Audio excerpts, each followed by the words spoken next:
Hi, everybody. Today is Friday, June 20th, 2025, and our friend Dmitry Orlov is back with us. Welcome back, Dmitry.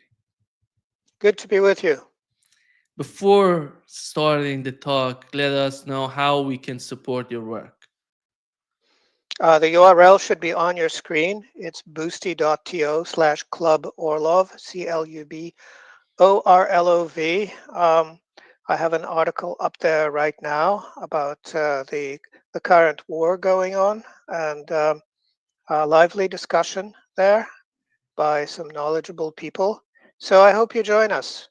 I also have some additional videos for you to watch if in case you like videos better. So hope to see you there. Yeah. I hope everybody joins Dmitry on his website.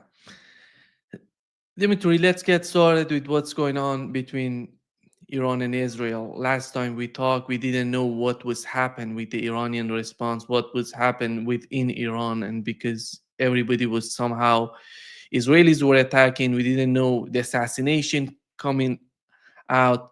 What has happened in your opinion in the initial hours, and then Iranian came back and attacked Israel? The Blitzkrieg has failed. The Israeli attack on Iran is a dud. It it didn't work. They infiltrated. They brought in drone parts. They assembled drones. They figured out who to assassinate. They marked uh, all of these targets from satellite photos and maybe even drone reconnaissance. Excuse me. And they did kill. excuse me. They did kill some people, um, but they were quickly replaced. Iran was up and running within 12 hours, and then launched its prepared attack on Israel, which is ongoing and will be going on practically forever. So what Israel did was uh, um, perform some political assassinations, which is something it's good for. Israel is traditionally a terrorist state since its inception. Um, Political assassination is really something that it's good at. It's one of its core competencies. But it didn't really have much of an effect because the Iranians had a chain of command that was resilient enough so that the people who were assassinated were very quickly replaced, um, and everything continued. Now, in terms of the airstrikes that the Israelis performed, they wasted many, many millions, perhaps several billion worth of armaments, blasting decoys that the Iranians put in various places. Basically, planes and rocket launchers that they hammered together out of sticks and plywood and painted. Um, and of course, that was prepared too.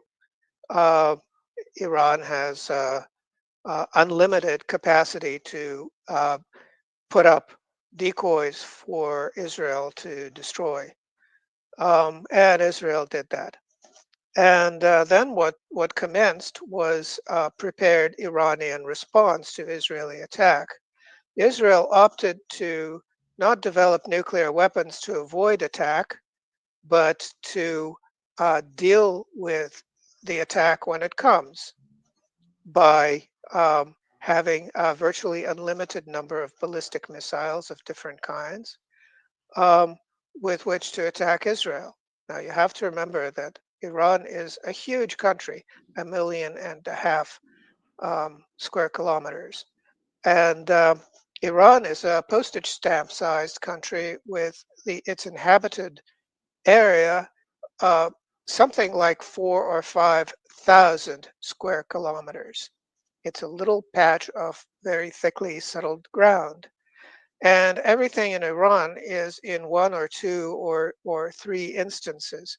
So there are four fairly large power plants. There's one oil refinery. There's one big hospital, which, by the way, got bombed. Um, and it's not very difficult to make Israel uninhabitable, which is what Iran is in the process of doing. And this will continue until Iran becomes uninhabitable and the Israelis leave. Dimitri, what has happened, and comparing to what has happened in Russia, and we see the two attacks coming days before the talks happening between Russia and Ukraine and between the United States and Iran. And the same sort of strategy have been used in these sort of attacks with drones coming in and attacking in the strategic parts of the country. Do you believe that these two attacks, with which one came after another, we know that from the intelligence coming out of Iran, these people who were participating, collaborating with the Israelis, they said that they have been working on this plan for more than 10 years to be implemented in Iran. It seems a long, they were preparing for this, and it seems that they tested it on Russia before going in Iran and tested it. Well, the assembly of drones and the launching of drones was similar, but it's not some kind of a genius plan. I mean, anybody could come up with that given the technology. So I don't know what to make of that. It could be same organization or it could be different organizations that did the drone thing. Now, in terms of uh, the the overall effect, I would compare what happened to Russia at the beginning of the special military operation in February of 2022 to what happened in Iran now. Basically, when the special military operation started, all of these Western quote unquote intelligence um, agencies told its sleeper cells in Russia, its agents, it's the people it recruited in Russia, to go out and protest and make trouble, etc. And that basically blew their cover for all time. So then it was up to Russian security services to basically round all of them up. A lot of them quickly left the country because they realized what was coming, and Russia was very easily purged of this corrosive social element that the West had spent years cultivating. Same thing happened in Iran. Basically, all of these Mossad recruits and all of these foreign agency sleeper cells were suddenly uncovered. They're being chased down, except uh, Iran is not a liberal place like Russia, so they're getting beheaded. They're actually being killed, which should probably teach some of the others a lesson about how to let yourself be recruited by Mossad, and will probably have long-term, lasting effects on Iranian security, positive effects. Do you feel, as you compare the case of Russia and Iran, it's for they were talking about regime change. I remember when the conflict in Ukraine started, they wanted they started with that this is Putin's war. This is Putin's war. We have to do something about it. And right now it seems that Israelis are pursuing the same sort of strategy, regime change in Iran. Doesn't matter what they're talking about, but the when you look at the strategy on their part, how is that possible? Even if we put ourselves in their shoes with these conditions that they're living in, is that possible? Well, look, there was a brilliant plan um, with the Ukraine. Basically, the Ukraine would start the conflict, and the Russian army, which is permanently drunk and has rusty weapons and is completely demoralized, would just run away. Then there would be protests in the streets. People would, storm the Kremlin and overthrow the dread dictator Putin. That was the plan. How good a plan was that, would you say, on a scale of 1 to 10? It was totally delusional.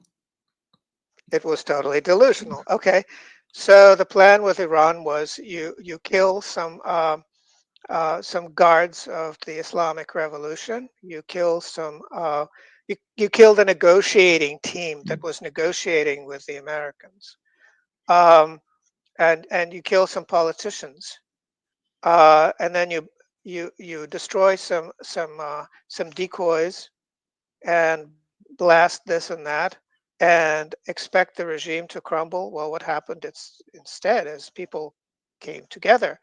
You know, even the quote unquote liberals who hate wearing the hijab and don't go to the mosque as they're supposed to suddenly became very, very patriotic Iranians in support of the regime. And suddenly the Ayatollah, who was kind of getting soft, I think, rallied the troops, which was a good thing for him to do, I guess.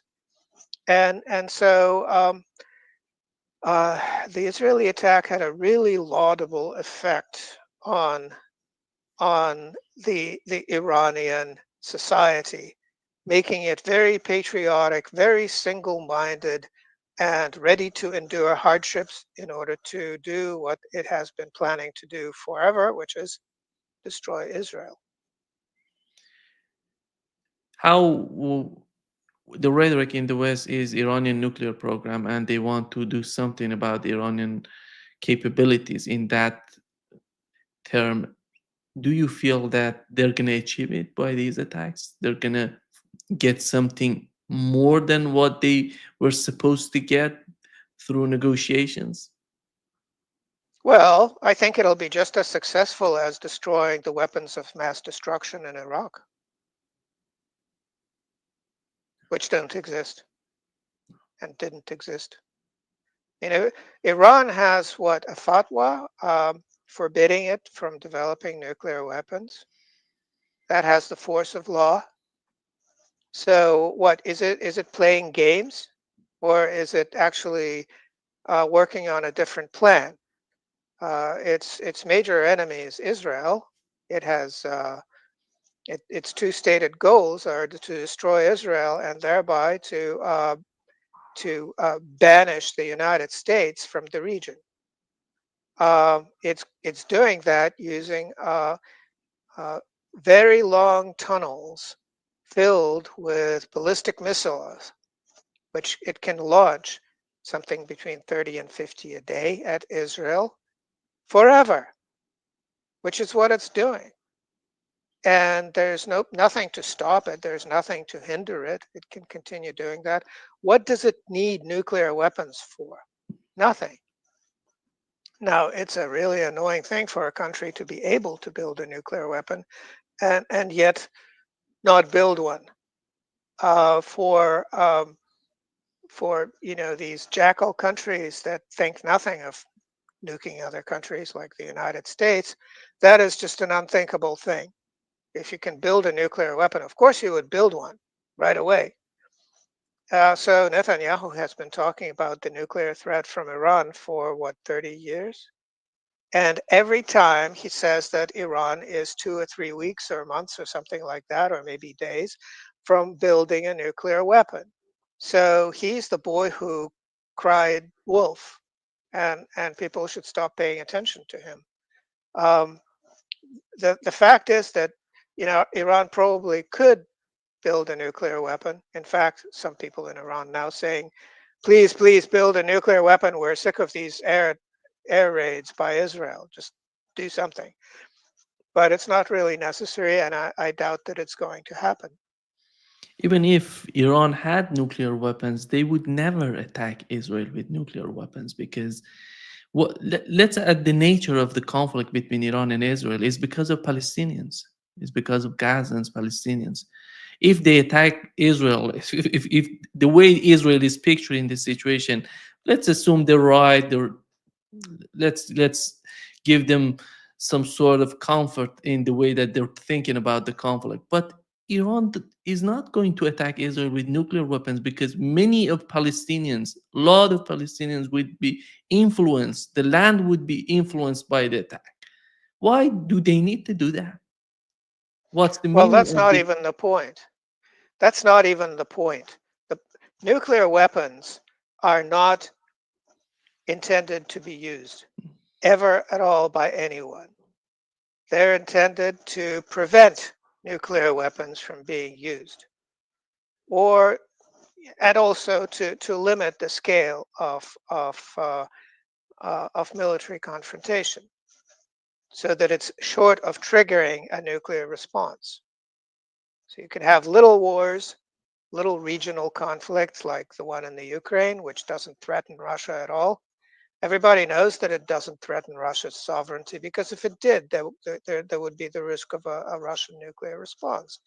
Nobody wants that. Nobody wants to be the one to launch a nuclear attack.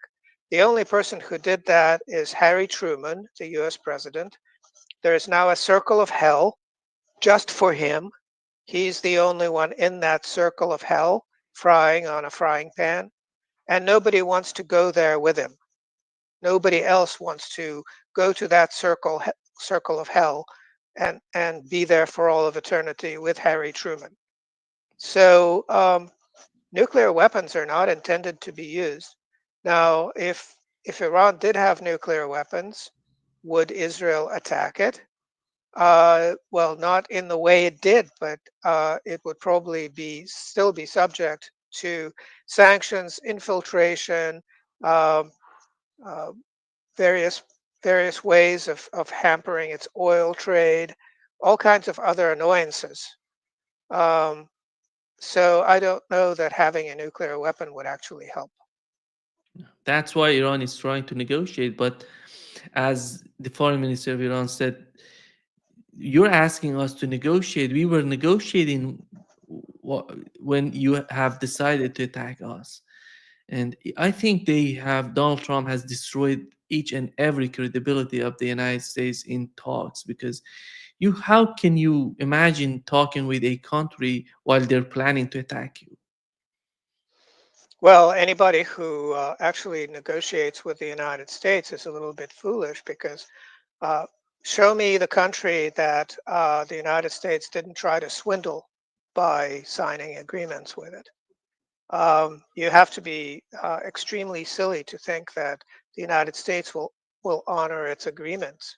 If you disagree with that, ask some American Indians. How many deals have Americans signed with them, and how many have they broken?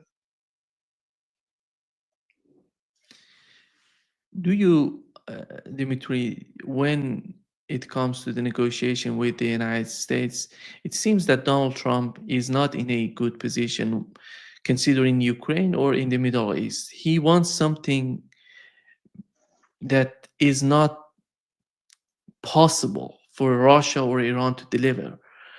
And he wants to insist on his idea, on his terms. He wants to achieve those terms.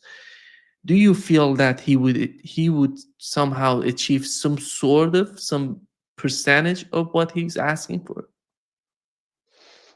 Well, look, the United States has lost its proxy war in the Ukraine.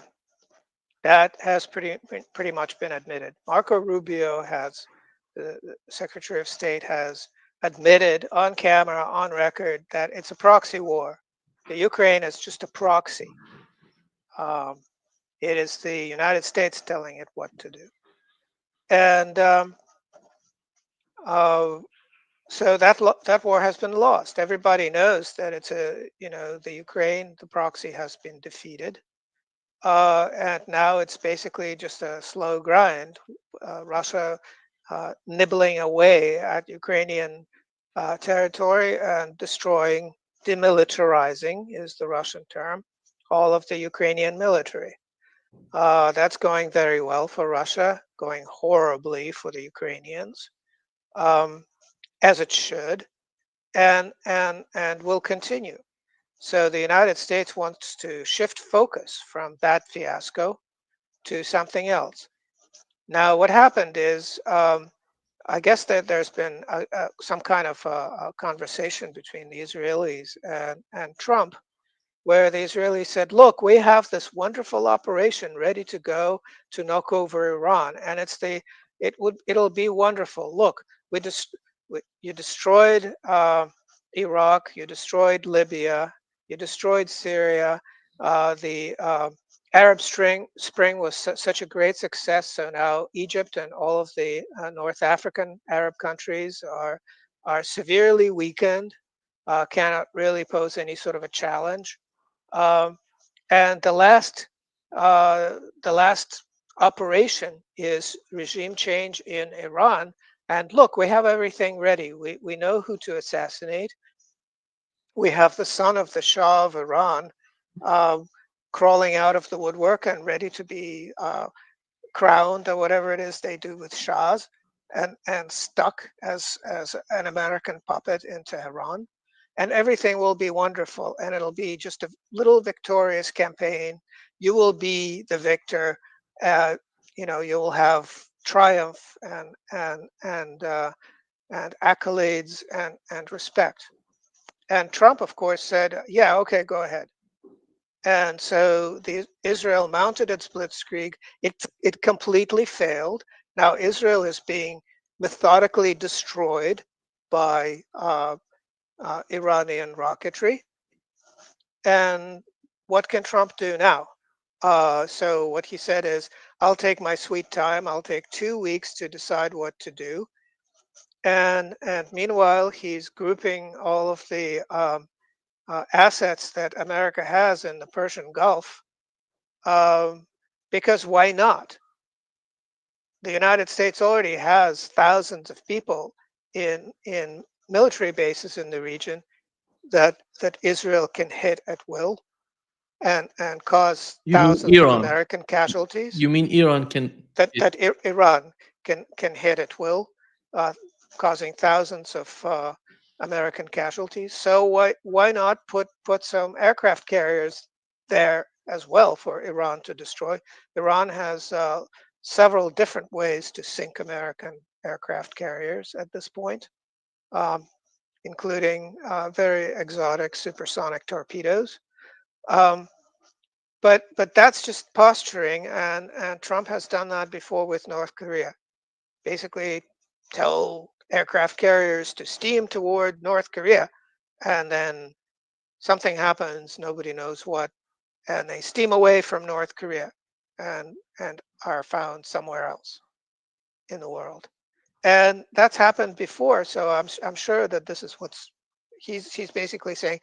In 2 weeks, maybe something else will happen, and everybody will forget about it. Yeah.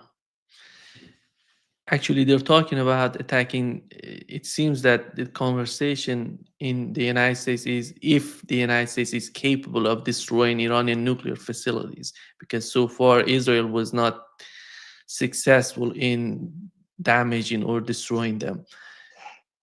It's they're talking about tactical nuclear weapons being used to destroy the somehow Fordo and these sites in Iran, or Natanz, Fordo, and these they're deeply under the ground. And I don't know. I talked with Professor Ted Postal. He said that no, that's not possible. That's not going to be. That's delusional somehow. They cannot achieve it.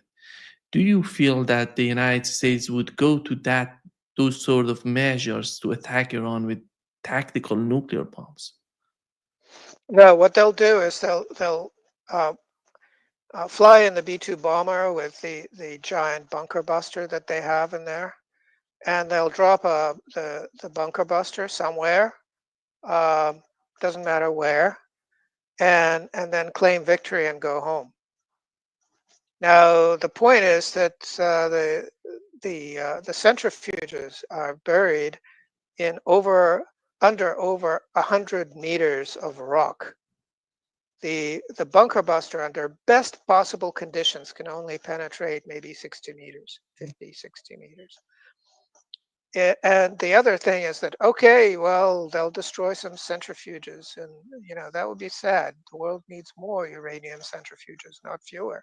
That everybody's building nuclear reactors, and uranium enrichment is something that Americans don't know how to do anymore. They rely on the Russians. Um, and so more uranium enrichment facilities in the world would be a very good thing, and destroying them would be just downright stupid. But they wouldn't even be able to do that. As far as the actual enriched uranium that the Iranians have that could be used to build some nuclear charges, well, the Iranians have already said that they've moved that material out of there and hid it somewhere. They hid it. There's no point in bombing centrifuges. It's just a completely pointless activity. Not only is it impossible, but it's pointless. So they'll probably do something, because they're very good at lying about what it is they do. So they'll do something idiotic and then lie about it, and then hope that everybody forgets that it ever happened. This is the first time that Israel is fighting a country that is capable to fight back. They were attacking Lebanon, Gazans, Palestinians, Yemenis, and Syria, name it. All these countries around Israel. This is the first time they're feeling the pain of an attack, of a fight, a real fight. Do you think that would somehow transform the Israeli society, or maybe do some sort of changes in the mindset of those people who are deciding about these endless wars? Well, to start with, Israel is not a sovereign country. It is a pretend democracy, but it has really two prerogatives. One is to make sure that Americans continue to support it, because without American support, the country basically ceases to exist. It's basically a big chunk of the Pentagon budget that goes to Israel, and a bunch of New York Jews. Without those two sources of support, Israel just fails to exist. So those are the two main prerogatives that it has.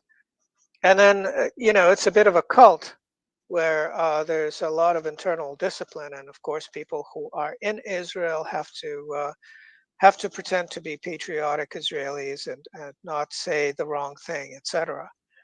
They can pretend to have some kind of political power, but it's only pretense. So they demonstrate, but then nothing happens. And they can pretend that they have this viable democratic system, but then Netanyahu will still be in charge, no matter what happens, instead of being in jail, which is what he's supposed to be, where he's supposed to be. So it's all kind of a joke. Everybody knows that this is like the kingdom of Jerusalem. It's a crusader outpost. Um, and the crusader outpost lasted for 200 years. That's how long the kingdom of Jerusalem held on. I don't think Israel will hold on for that long. I don't think that it'll last that long this time. And then once the Israelis stop being Israelis and start being Jews again, they once again become this migratory nation, and diffuse all over the landscape, and Israel ceases to exist, and they stop being Israeli. They just go back to being Jews. So that's what I expect will eventually happen. We had Vladimir Putin talking with Xi Jinping in China. They were talking about Iran and the case of the Middle East. Both countries are concerned about what's going on in the Middle East. But Donald Trump, in his latest talk with Vladimir Putin, as Vladimir Putin suggested to interfere, to come in and mediate the situation, he said that don't do that, do something with the war with Ukraine. It's somehow the way that he was picturing that he Donald Trump was picturing the situation. He doesn't need anybody to help him. He wants to do everything by himself. What are the main concerns on the part of Russia and China when it comes to what's going on in the Middle East, in your opinion? The main concern is making sure that Iran does not fail, that Iran holds together, and that when peace comes, it comes on Iran's terms. Um, Iran is very important to China because China is very much involved in the oil and gas business in Iran. Iran is extremely important to Russia because of the north-south corridor that's being built, which will allow Russia another trade route other than the Northern Passage, um, and it will not it will not do anything to jeopardize that that southern route. Um, so uh, in terms of the threats to Iran from Israel, it really won't take much for China and Russia to make it so that uh, so that Israeli jets cannot fly over Iranian territory. In fact, some of that has already happened. There were some military transports flying into Iran from China, and everybody's guessing what was on board, but it's quite likely that what it was carrying, what those jets were carrying, was radio warfare equipment. China has some of the most advanced radio warfare equipment on the planet, and once that stuff is deployed, Israeli pilots will basically be flying blind. They won't be able to see anything on their displays, and will just basically have to turn back. So that's one thing that could very easily happen. Looking at the behavior of China, Russia, and compare it to what's going on with the United States under the Trump administration, which many of us were supposed, I personally, I had some sort of hope that he could bring some changes in the foreign policy of the United States, because we had Tulsi Gabbard in the administration, we had people of reason in the administration. It seems that as time goes by, they're losing it. And even Tulsi Gabbard, Donald Trump said he doesn't care about what Tulsi Gabbard is talking about. Do you feel that the same thing is happening in Russia, in the mindset of Russia and China? After all, they have to fight the United States economically, politically, militarily. There is no reason to. They don't see any sort of any other path toward some sort of communication with the United States, but fighting back. Well, look, I think that Trump is being very quite reasonable with Russia, realizing that the United States absolutely needs Russian help. Um, it needs Russian help in a lot of areas. For instance, what's keeping the lights on in the United States is Russian enriched uranium. I think Trump is smart enough to realize that. There are a lot of other issues where Russia is extremely important to the United States. And there are a lot of opportunities, business opportunities. Trump is a businessman, and everybody recognizes that Russia is a rapidly developing economy with lots of opportunities for American business. And the fact that American companies have been blocked politically from taking part in Russian economic development is not something that Trump's friends in the business community are happy about. So he really wants to put all of this uh, military political nonsense aside and take care of business. He wants to take care of business. Now, with China, the situation is a little bit different because there's a structural trade deficit that the United States has with China that the United States cannot do anything about at all, and that China doesn't really need to do anything about, and can't be forced to do anything about it. So there was this trade war that Trump has tried to fight with China and lost. And nobody knows what the final agreement with China came to, but a reasonable guess is that Taiwan is no longer going to be talked about. It's back to being part of China. And if you notice, Taiwan has suddenly faded from the scene. There was all this talk about Taiwan, and then when it came to Iran either allowing rare earth exports to the United States or not allowing them, suddenly Taiwan is out of the picture. And 6 months of rare earths will go to the United States, meaning that the defense industry and the auto industry and much else won't have to shut down in the United States. So Trump is kind of a loser at this point, and I don't think that he actually understands what's going on that well. He's a showman. He's a showman. He's a businessman. Being a politician is not second nature to him. He's not that good at it. Um, so he tries to deflect. He tries different maneuvers. Um, they tend to be disastrous. I think he's losing it. He's old, and he's too old to learn new tricks. Plus, I believe that he found a bottle of Biden's stupid pills somewhere in the Oval Office and has been taking them secretly from everyone because he's getting kind of stupid in his old age. Um, so I don't think much will be happening with Trump. This is like half a year into his administration, maybe a little less, and everybody can see that he has achieved nothing. He has achieved absolutely nothing, and there's no reason to think that he ever will. We have a very substantial and important, I would argue, a very damaging division within MAGA America. These MAGA that supported Donald Trump in his to win the presidential election. Right now, Tucker Carlson, you look at the Matt Gaetz, these people are, even Tulsi Gabbard said if the United States goes to war with Iran in the Middle East, she may consider resigning from the government.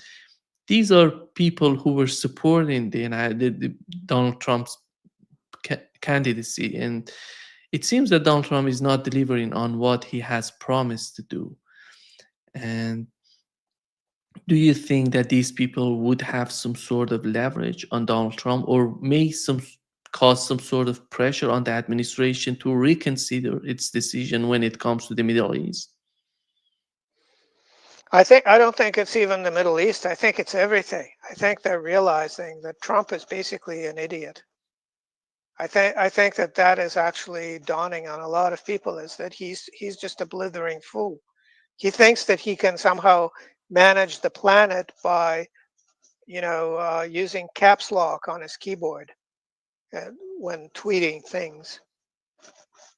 He thinks that he can run some kind of tweetocracy and win that way, which is just incredibly stupid. And then he doesn't know what he's doing and says so.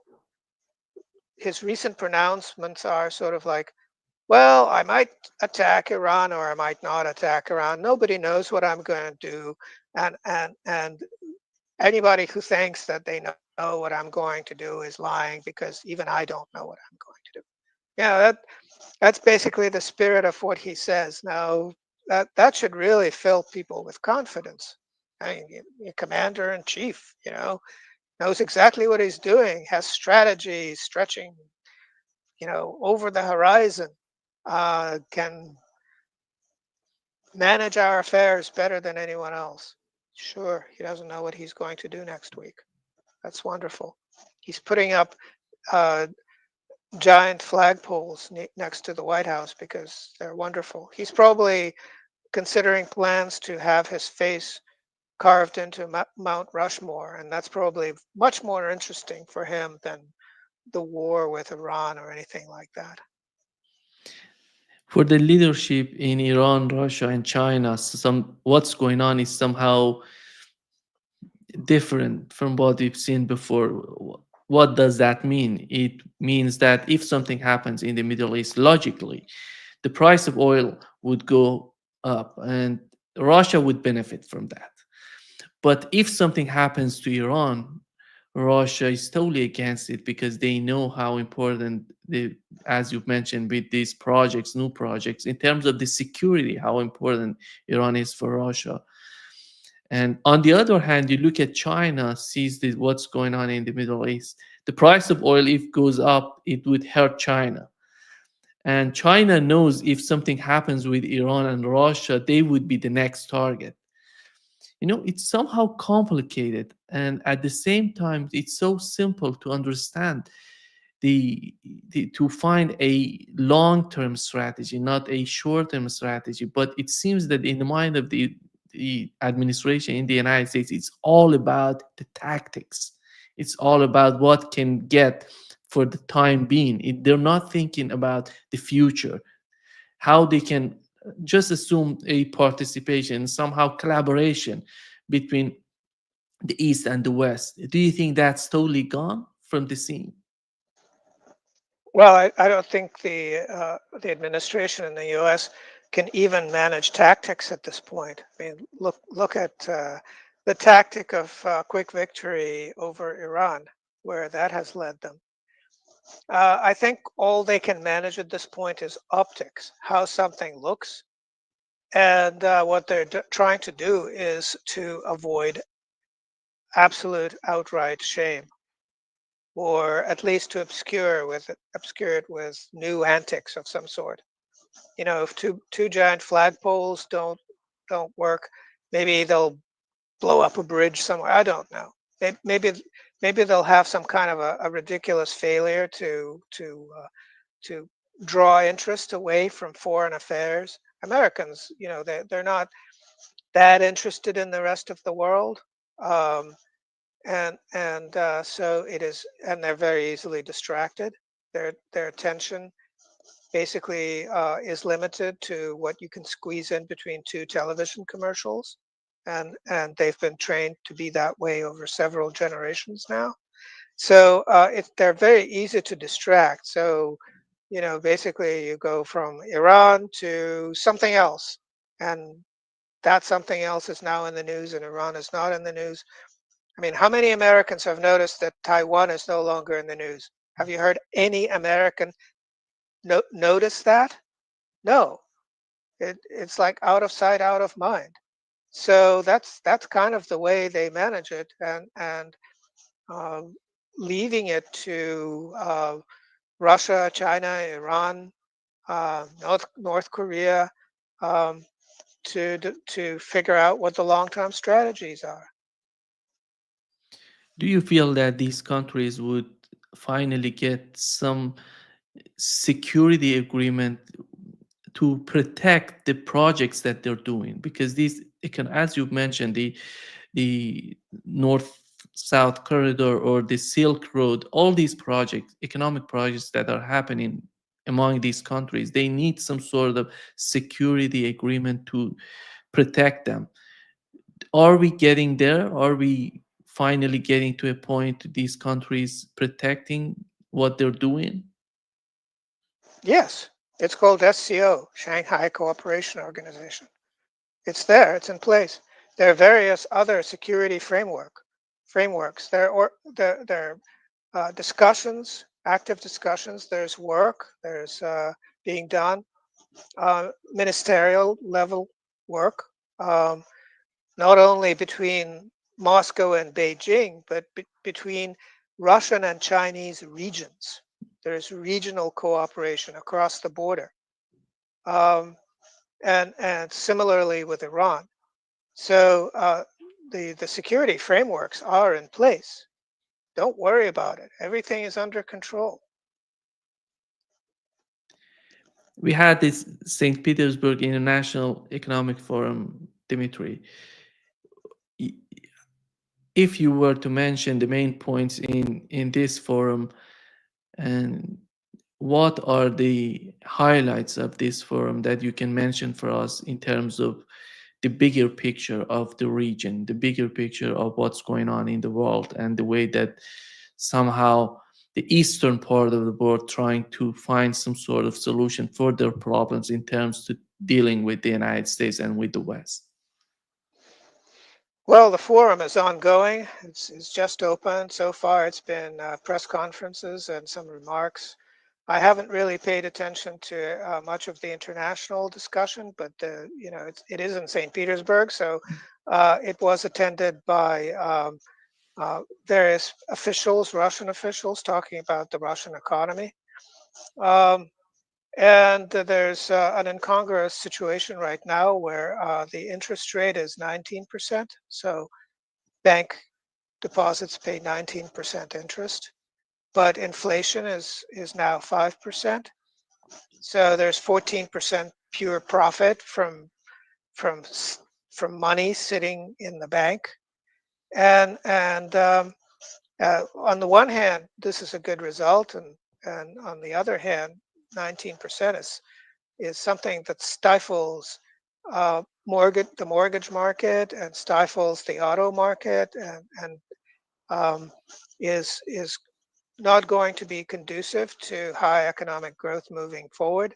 So there's a lot of discussion of how to maneuver gradually out of this situation without causing this flood of money savings that the Russian people have from flooding the market and causing more inflation and starting a new round of inflation and causing the economy to overheat. And the big limiting factor right now in Russia is the labor market is really tight. There's really there are quite a few people, men, able-bodied men, in the military right now. When that military action is over, they will be back in the labor force, and it'll be possible to have a round of expansion, economic expansion, and good economic growth.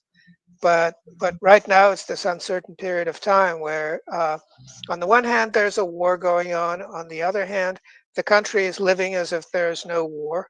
If you go out into the streets in St. Petersburg and Moscow, it's a bunch of people, well-dressed people, going to restaurants and shows, etc. And life is good.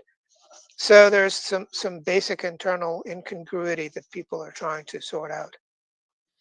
It seems that the first priority of the United States is the West Asia, the Middle East. They're focusing right now on attacking Iran, fighting Iran, making some sort of chaos in the West Asia. But I would assume the second concern would be in the Central Asia, that Iran and Russia and Chinese even, they tried to do something there. Do you feel that the Central Asia and is a key Central Asia to what's going on in Syria as well? How about, do you feel that they're gonna consider the Central Asia as one of their important focus points as time goes by with the case of the West Asia? Well, no, Central Asia is economically a bit disappointing. Socially, it's um, more or less under control. Politically, also, it's rather important to make sure that Iran is stable and reasonably well governed, um, to avoid those countries from being destabilized. It's also rather important to keep the British out of there. For the British are famous meddlers in the region. They just can't can't get used to the fact that they're now they're no longer an empire. They're just a little island in the North Sea that nobody really cares about. So they can't really project force, but they can meddle and they can corrupt and destabilize, which is what they try to do. And they recently signed a deal with Kazakhstan. I don't know how they managed to do it, but they did. And I'm sure that the effects of that will eventually become destabilizing. The Brits haven't done a good thing for that region practically ever. Dmitry, two projects, one in the Middle East, the other one in Ukraine, by running by, you mentioned the British army. We know the situation of the British army and how capable they are as we talk. But when it comes to the intelligence, it seems that they're so capable, or they somehow so much connected with other intelligence that they can do a lot of damage to Russia, Iran. They're focusing on China as well. I don't know if something happened to China in that term. Do you feel that these attacks, after all, were prepared by the British? The mastermind, what was the British intelligence? I don't know. I seriously don't know. But do they really, when it the reason I asked the question about the British intelligence, it doesn't seem that they're playing on the scene. They're behind the scene talking about what's going on in Ukraine, what's going on with the Zelensky administration. We know how important the British intelligence is in when it comes to the administration in Ukraine. We know how connected they are to what's going on in Israel. What, but how is that going to be translated in the way that the United States is trying to play the role in both conflicts? Who has the upper hand? Do you feel that still British have the upper hand in terms of imposing some sort of condition on the United States, or the United States knows what it's doing and they know exactly what's going on with the British intelligence or with the British government? Well, I'm sure the Brits. Well, the Brits have a traditional way of manipulating the Americans. And now that the Americans are in complete disarray, uh, you know, Trump is, you know, non-functional basically. His administration is fighting within itself. His MAGA thing is falling apart, and he's dealing with some kind of a Soros uh, revolution thing on his own soil, and fighting it out with his own judiciary, etc. I'm sure that they find lots of ways of conniving their way in and meddling and destabilizing things further, and maybe even gaining something from it. I don't know, but that's a reasonable guess. Just to wrap up this session, we've learned that the United States, together with Germany, sent let me just code it here based on the information that the Israel received 14 weapon shipments from the United States and Germany since the start of Iran war. It's been just 2 days and 3 days that they have received 14 weapon shipments. Germany is somehow, when we talk about Germany, it's not that much bold in our mind, but they're doing a lot to help both conflicts in Ukraine and right now in the Middle East. Do you feel that Germany, with what's going on with the economy of Germany, they can sustain this sort of aid to Israel and Ukraine if these two conflicts continue? Germany is sending American weapons to Israel. That's all that's happening. Anti-rocket ballistic defense. But they paid for Basically, these weapons. These weapons are from Germany, coming from Germany. They paid for it, bought it, and it's in Germany. They sent them to Israel. Yeah. yeah. Well, Germany is not a sovereign country, so when the Pentagon orders them to do something, they do it. But basically, it, what's going on is that Israel is trying to find air defense rockets wherever it can, because right now it's only stopping something like half of, uh, of Iran's rockets. Half of the rockets are getting through. Maybe it's 40%, but an appreciable number. So the air defense system of Israel is being degraded, as was planned, and they're trying to import some rockets in order to delay that. They can't stop the process, but they can delay it. They can slow it down. That's what's happening with these shipments.